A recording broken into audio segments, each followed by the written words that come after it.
Hi ಎಲ್ರಿಗೂ ನಮಸ್ಕಾರ. ಇವತ್ತಿನ ನಮ್ಮ ಮೇಕಪ್ ಆರ್ಡರ್ ಬಂದು ಹೊನ್ನಾಳಿಯಲ್ಲಿತ್ತು. ನಮ್ಮ ಕ್ಲೈಂಟ್ಸ್ ಬಂದು ನ್ಯಾಮತಿ ತಾಲೂಕು ಕುದುರೆಕೊಂಡದವರಾಗಿದ್ದರು.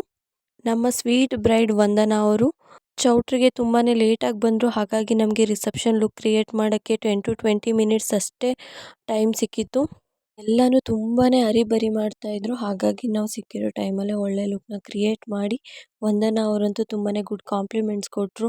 ಅವರಂತೂ ತುಂಬಾ ಕಾಮು. ಯಾರು ಎಷ್ಟೇ ಪ್ರೆಷರ್ ಹಾಕಿದ್ರು ಅವ್ರು ಮಾತ್ರ ಟೆನ್ಷನ್ ಮಾಡ್ಕೋಬೇಡಿ, ಆರಾಮಾಗಿ ಮಾಡ್ಕೊಳ್ಳಿ ಅಂತಲೇ ಹೇಳ್ತಾಯಿದ್ರು. ನಮ್ಮ ವಂದನಾ ಥರ ಬ್ರೈಡ್ ಎಲ್ಲರಿಗೂ ಸಿಕ್ಕರೆ ನಮಗಂತೂ ಟೆನ್ಷನ್ನೇ ಇರಲ್ಲ. ನಂತರ ರಿಸೆಪ್ಷನ್ ಲುಕ್ ಎಲ್ಲ ಕ್ರಿಯೇಟ್ ಆಯಿತು. ಮಾರ್ನಿಂಗ್ ಮುಹೂರ್ತಕ್ಕೂ ಕೂಡ ಸ್ಕ್ರೀನ್ ಎಲ್ಲ ಪ್ರಿಪೇರ್ ಮಾಡಿಕೊಂಡು ಹೇರ್ ಸ್ಟೈಲ್ನೆಲ್ಲ ಮಾಡ್ಕೊಂಡು ಮುಹೂರ್ತಕ್ಕೆ ಟೈಮ್ ಸಿಕ್ಕಿತ್ತು. ಹಾಗಾಗಿ ಒಳ್ಳೆ ಲುಕ್ನೇ ಕ್ರಿಯೇಟ್ ಮಾಡಿದ್ವಿ.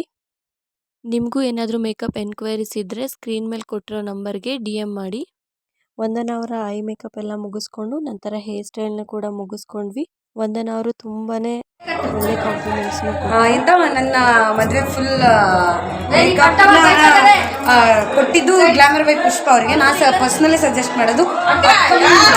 ನೋಡ್ದ ಟೈಮ್ಗೂ ಅಷ್ಟೇ ತುಂಬಾ ಅರಿಬರಿ ಮಾಡ್ತಾಯಿದ್ರು.